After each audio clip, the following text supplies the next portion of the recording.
renégociation yi am na solo. trop dinañ ci yaatul. parce que mu ngi doog a commencé ah. te dese nañu plus de 2 heures de temps. instruction président Sonko en tant que président parti Pastef les Patriotes ak am solo lu ñu war a waxtaanee la ndax engouement déjà bi nit yi biñ ci am muy militant comme muy. jëminu parti politique aussi certitude bi daf ci baax de. certitude lan. jëminu parti politique seen diggante yéen ak l' actuel président la coalition. ak muñ bi daal muñ bi fa la si tool. maanaam muñ la leen ma. bi Diomaye sant ñële. man nag am na lu ko ëpp solo mooy li nga xam ne constance bi nga xam ne Pastef fa la bëgg a nekk muy gën a jege askan bi continuer di def activités yi nga xam ne moom la daan def ak ci les activités citoyennes te loolu on n'a pas attendu d'être au pouvoir pour def ko dañu ko xamee mu nekk suñu marque de fabrique nekk suñu identité ñu war ci gën a dellu actuellement ñun luy suñu priorité mooy animation de à la base. exactement dagguma la nga baal ma mais Salimata dafa am loo xam ne c'est une identité pour ñi bokk Pastef ak ñi seetlu Pastef sa diggante yow ak Bassirou Diomaye Diakhar Faye vous étiez très proche. loolu des Sénégalais l'ont dit et des photos. génn ci biir internet bi siwal na ko. nga toog en 2024 wala 2026 nga gis un certain Bassirou Diomaye Diakhar Faye ci benn espace public avec plusieurs partis politiques yoo xam ne nekk nañ fa mu taxaw ci biir. ñi waxee ni mel ci un président de parti boo xam ne bi nga koy jegee ni mu meloon ci moom ak ni mu doon doxalee jëm ci moom ak moom kàddu yi mu yëkkati ba ñu naan moom lay gaaral est-ce une surprise pour yow wala ndax nan nga ko jàngate ak nan la yëgsee ci yow. position boobu am na ku ma gën a jege ki ma dugal ci politique moom laa continuer di liggéeyal te li nga xam ne moom si la ñu woo loolu moo ma gën a ñor mooy ñu delluwaat ci li nga xam ne mooy suñu mënin ñun waa Pastef les Patriotes loolu nag moo ma ñor lool te loolu laa bëgg ñu insister ci. muy animation politique bi ñuy def muy structuration tey ñu ngi wax placement des cartes de membres de Pastef les Patriotes. population bi yëpp ñu ci bëri ñun duñu interpeller kañ lay commencer kañ lay door ñii sax dem ba naan 1000 francs yi dafa yomb. gis nga loolu focus bi ñu woo parce que parti boppam la. mais ki nga xamoon Babacar xam nga benn affaire dafa am solo. muy am kilifa am na boroom xam-xam bu ne am kilifaay li am solo. soo ko amee am nga solo waaye soo ko amul amoo solo te ñun dañoo bëgg am solo ci am kilifa suñu kilifa moo nañ focus ci li nga xam ne mooy suñu identité nit yi moom la ñu xamee foofu la ñuy xaar mooy ñu concentrer suñu ay activités mooy ñu remobiliser la base. mooy ñu nekk di jaayante ci li nga xam ne mooy soloy askan bi gën leen jege ci loolu la ñu ne fi ma nekk nii sama toogaay bi toogaayu kuy liggéeyal Pastef laa fii toog tooguma fi nag pour nekk di wax ci benn coalition awma jot boobu sax parce que xam nga li ko waral mooy gis nga ñun di ñuy naan le président Sonko rek la ñuy topp moom lañ bëgg fësal maa ngi koy wax jëf mooy nattukaay dëgg dañoo bëgg a jëfee li nga xam ne mooy ndigalu kilifa gi moo ne nañ concentré wu ci activité parti lii am na c'est un fait on l'a constaté et puis on passe à autre chose. mais Soxna Sali xam nga dama lay lire lu bëree bëri am na sa benn texte boo conclure ak a ñàkk kóllëre ndax na nga jàpp ne mbir mi ñàkk kóllëre daf see feeñ. voilà loolu moom c'est évident ça sautale ñëpp gis nañ ko sénégalais yëpp gis nañ ko moo tax xëy na waaw désolé merci doyen donc sénégalais yi gis nañ ko moo tax ma ne li am na c'est un fait qu'on a noté constaté et puis dañuy dem jàll ci li nga xam ne moo ñu ñor ndax Sonko 2029 bi nga xam ne moom la ñuy wax loyauté bi ñuy wax envers le président Sonko xam nga luy mandargaal mooy ñu takk suñuy daal sol basket yi dem sur le terrain wax ak askan bi ci jéego yi nga xam ne le président Ousmane Sonko mu ngi koy def en tant que président parti bi waaye premier ministre moom mu ngi ci dossier yi nga xam ne engagé na ko nekk am ci rigueur am ci sérieux waaye nekk ci bàyyi faalu askan bi di servir strictement l'intérêt des Sénégalais ñun foofu la ñu bëgg a gën a mettre le focus ndax foofu la ñu woo te ci loolu aussi la ñuy woo jeunes yi si la ñuy woo militants yi si la ñuy woo sympathisants yi. mais parti politique soo ko bëggee topp ko histoire am daf lay yitteel. ba lépp lu ko bëgg a xotti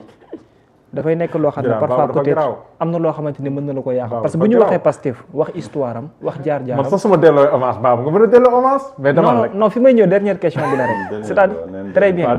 histoire Pastef ci ni mu doxee. maanaam sax ba avant même ñu yegg ci élection présidentielle. nga toog tamit keroog dégg président de la République am na nu mu ci waxee.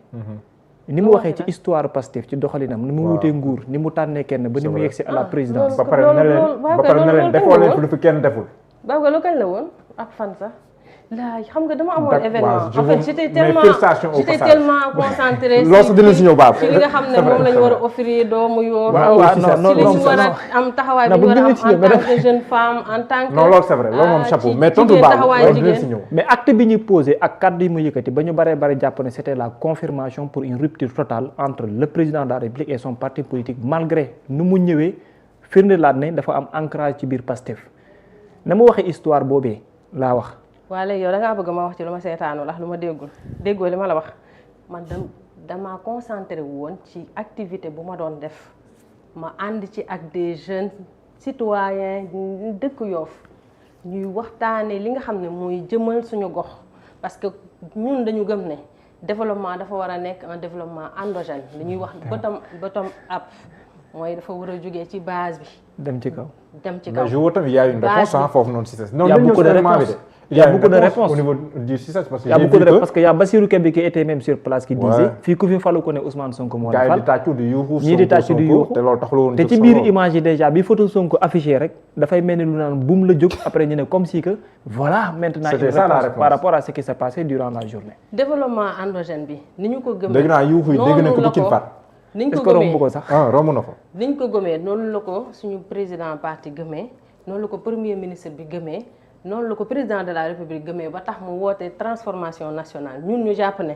la transformation doit être d'abord locale mooy collectivité territoriale dañoo war a soppi xar kanam te li koy soppi nag du politicien mais le citoyen en tant que tel. moo xam ku bokk APR lay doon moo xam ku bokk PDS moo xam ku bokk société civile waaye lii doon seen mandat mooy ñu nekk doomu gox bi doomu gox bi yooyu ñoo war a porter ce développement endogène buñ ko defee ndax loolu gëm nañ ko moo tax les 8 pôles territoriaux yi ngay dégg moo war a nooy cëslaayu la transformation nationale bi ñuy wax du Sénégal vision 2050 te ñun nag loolu en tant que jeune en tant que femme dañ ci bëgg am taxawaay bu mat sëkk mooy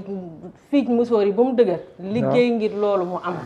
te loolu nag pour mu am il faut ñun dañoo jàpp ne ci 4 volets lañ ci war a jaar mooy le volet social mooy le volet sanitaire mooy le volet environnemental mooy le volet entrepreneurial te pour ñu àgg ci il faut li nga xam ne dafa nekk ci société bi ñu mën ci appuyer muy cible bi nga xam ne def nañ ko muy les jeunes et les femmes ndax su dañoo am poids numérique ci société bi. voilà loolu ngeen doon def ci CICES ñu la si félicité parce que c'était vraiment dinañ ci ñëw parce que c'était loolu amoon na solo léegi ñu ñëw si renégociation yi. waaw par rapport ak hier. moom focus a def focus. très bien oui parce que dans le cadre de ces dans le cadre de ces négociations de ces renégociations dafa nekk benn objectif boo xam ne premier ministre yàgg na ko annoncé nañ dina ci def point de presse ndax li nga xam ne moo ci ruus démb mu feggoon ak lu toll ci ñeenti ministre ak benn secrétaire d'État notamment Mabouba Diagne Déthié Fall Alioune Sall Birame Souleye ak Sokhna Marie Rose Faye d'abord l'initiative dinañ ñëw ci fond bi li nga xam ne yëkkati na ko mais sànq yaa ngi naan quelqu'un boo xam ne buy wax on entend une maîtrise par rapport à ces sujets même diagnostic boobu est-ce que moom nga def réellement mais aussi ci biir explication yi lan nga gën a retenir que ne kii lu mu comprendre la wala lu muy pare pour def la wala lu muy defloo ay nit la ci exercice pouvoir. D'abord dañuy saluer la constance du premier ministre Ousmane Sonko ndax dafa am loo xam ne daf ko yàgg a wax askan bi mooy ci ba muy nekk député nekk ndaw askan bi doon taxaw fële ci assemblée nationale daan ko wax dem na sax plus loin ndax doyen xam ne écriture dafay des te ci écriture nit da si mën a jàngee lu bëri muy personnalité muy conviction mu bind en 2016 benn livre tuddee ko pétrole et gaz au Sénégal chronique d'une spoliation depuis loolu nag mu ngoog très bien aal ko il lit beaucoup non moom liir na ko très bien parce que livre bi li tax mu am solo mooy dafa wax ay contrat ay convention yi nga xam ne dañ ko xaatim ci loo xam ne du daraay intérêt Sénégal te moom nag en tant que patriote ndax ñun dañuy réclamer wu patriote déjà buñ nee patriote ñu bëri dañ naan waa Pastef waaye patriote mooy ku bëgg sa réew et fort heureusement ñun ñu ñuy identifier ci noonu te loolu nag li tax ñu ñu si identifier mooy ci waxin la mais si jëfin la waaye taxawaay boobu moom la am ba bind ci livre wax ne loolu ñi fi nekkoon dafa am nu ñu caxatee li nga xam ne mooy alalu askan bi li nga xam ne mooy meññeefu réew mi li nga xam ne ñun ñëpp dañ ko bokk te li ñëpp bokk ñëpp dañ ci war a jot muy rek nekkoon suñu slogan en 2019 ci coalition jot na tey mu ñëw en tant que premier ministre am les leviers sénégalais yi wóolu le président Bassirou Diomaye Faye ginnaaw ba moom bi mu ko joxañee dénk ko moom it mu wëlbatiku le président de la République xaatim décret nommé ko premier ministre mu ne kat dafa am lu ma diggante woon ak sénégalais yi dama neel ne li nga xam ne mooy meññeefi réew mi dafa war a delluwaat ci askan bi ndax constitution bi moo wax ci article 25-1 les ressources naturelles appartiennent au peuple donc li nga xam ne moom gëm na ko ci li constitution bi wax dafa jàpp ne dañ ko salfaañe mu ne su ma ñëwee il faut ñu delluwaat parce que Sénégal dafa bëri loo xam ne dañ ko war a refonder il y a beaucoup de réformes à faire te dafay feeñ ci lépp ci ressources naturelles yi ci foncier bi et cetera fi ñu toll nag dañoo nekk ci phase boo xam ne phase wu réforme la phase wu tax refondation ñenn ñi sax dañu ne dañoo war a dem ci refondation nationale ñun ñu jàpp ne sax mandat bi mandat wu réforme la war a gën a nekk ndax il faut ñu dem ci fondement yu solide tout est à réformer dans ce pays là moom mu ñëw ne comme dénk nañ ko dina tëral benn comité buy saytu contrat yooyu yëpp comité bi nekk ci liggéey bi saytu contrat yu bëri gis li nga xam ne mooy ci intérêt Sénégal ak li ci nekkul intérêt Sénégal loolu nag su ko defee c'est pas parce que dafa am ay bailleurs ay investisseurs yi nga xam ne dañ leen contre c'est pas parce que dañoo contre yenn partenaires yi waaye dañoo gis ne intérêt Sénégal jëluñu ko trop en compte ba pare mu bëri ay surfacturation looloo waral càmbar bi loolu la joxe moo tax ñu war a ñu jël récupérer des milliards ci yenn structures yi moo xam ci les structures moo xam Azer lay nekk moo xam les titres miniers yi nga xam ne yëpp ñiñ ko jox respecté wuñu engagement bu exercice de transparence boobu moom la doon def démb fële ca building administratif ba primature donc loolu nag diggee la te diggee bor la ñu def ko wax sénégalais yi ne liggéey bi nga xam ne waxoon nañ leen ko ci renégociation ndax ku wax renégociation bien évidemment am na lu jiitu muy négociation répétition la donc pourquoi renégociation c'est parce que comme je l'ai dit tantôt li nga xam ne noonu la ñu tëggee contrat yi noonu lañ ko en tout cas ni ñu utiliser li nga xam ne mooy suñu moomeel ñun ñëpp bokkul ak li nga xam ne Sénégalais yëpp moom lañ doon xaar xëy na alal bi waroon nañ ko gën a mën a yaxanal waroon nañ mën a servir leneen loolu lañ essayé nag ñu càmbar ko récupérer ko xool lu ne fan lañ ciy dugal ak lan lañ ciy def ba nga xam ne Sénégalais bi fépp fu mu mën a ne dina ci gis boppam defe naa loolu nag lu am solo la te moom loolu la yàgg woote démb nag da koo gën a jëf voilà au fond quand il parle de beaucoup de contrats yoo xam ne bu ñu ko xoolee bu baax am na luñ ci mën a gësaat manque à gagner bi nga xam ne 175 milliards yu mu wax bu ICS yi nga xam ne wax na ko 11 milliards par rapport à Azer way waxaat également ci wàllu titre minier 313 titres yoo xamante ni ñu nanguwaat moom lay doon également aussi mais boole ci tamit yaakaar teranga bi nga xamante ni mu ngi toll ci benn maan boo xam ne bu ñu ko utiliser Sénégal ci wàllum gaz war na ko mën a am nee na dinañ def récupération bi te 0 franc CFA moom la ñuy coûter ces chiffres là patrimoine bâti de l'État lu jëm ci wàllum construction entre autres tous ces chiffres là yi nga xamante ni wax na ko nan nga ko jàngatee carrément ci pouvoir ni muy doxee ak liggéey biñ ci xóotal ba am yaakaar goo xam ne ñu ngi ko ciy séentu. loolu day wane rek que ñi fi nekkoon dañoo nekkoon ci gundaanaan bu metti ci yaataa yombe comme niñ koy waxee ci nekk ci seen bopp ak seen soxla kese moom mu yàgg mu am ci beneen gis-gis amoon ko ci ba mu nekk opposition mu ñëw au pouvoir am possibilité wane li nga xam ne moom la ci gëm ak niñ ko war a gérer tey loolu moo waral d'ailleurs li nga xam ne lim nga ko ñu mën ko am ndax soo demee tey ci goxaat yu bëri ñu ñàkk courant yow nga nekk biir Dakar am possibilité am courant am eau potable yeneen dëkk yi amuñu ko te état moo war a gérer les inégalités sociales et les inégalités territoriales loolu bu ñu nekkaatee gëstuwaat ci contrat yi nga xam ne lu mel ni sànq yaa ngi tudd Azer te mënoo wax ci Azer te duma ci wax ndax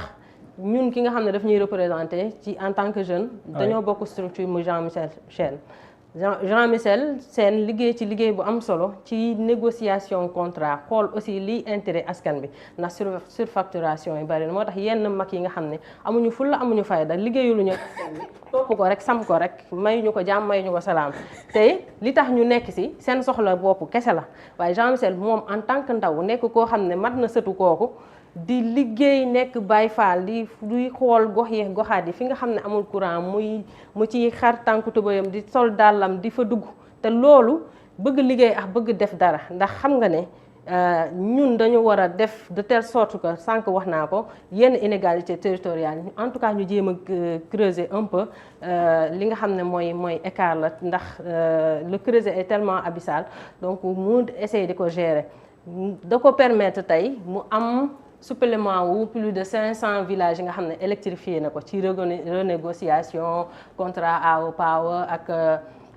yeneen yi nga xam ne permettre na ko mu def liggéey boobu d'ailleurs ñu koy ci encouragé di ko wax mu gën ci nekk bañ a topp yenn mag yu amul benn fulla yenn mag yi nga xam ne liggéeyu lu ñu askan waaye luy dem seen poche kese ci lañ ne ndax ñoom it bi ñu leen dénkee am nañ gestion boo xam ne am na ko Birame Souleye revenir na ci li nga xam ne mooy ministère bi ñu ko dénk caxat-caxate yi ñu fa caxat-caxate yi nga xam ne mooy les ressources minières dëkk bi énergétique et cetera donc concentration boobu ñu def Jean-Michel def ko keneen ak keneen di ko def dafa feeñ ci li nga xam ne le premier ministre wax na ko démb ndax moo xam ci or bi la moo xam ci ndox mi la ndax am nañ dëkk yoo xam ne déjà yow yaa ngi fayeeku salaire yu énorme ci loo xam ne askan bi moo la ko dénk te mënoo fexe ba askan bi soit ñenn ñi suñu maree ñu naan waaye man xeetu ndox sax la ñuy naan donc loolu ku ñu dénk da nga ci war a am conscience ne yow dangaa war a servir dangaa war a lottu ci xool nan ngay def ba waaw ko sa dëkk ba si sa Kaymoor Ndimbu Birane Kaymoor feneen ak feneen que affaire yi ñu décentraliser ko lépp li nga xam ne infrastructure la sanitaire nit yi am li ñuy wax les besoins sociaux de base ñu mën ci dem ci ku feebar mën a faju ku bëgg naan mën a naan ko soxla courant mën a ku soxla courant am courant donc loolu nag état moo ko war a def structure étatique ñoo ko def mais ndokk yàlla ba ñi nga xam ne dénk nañ leen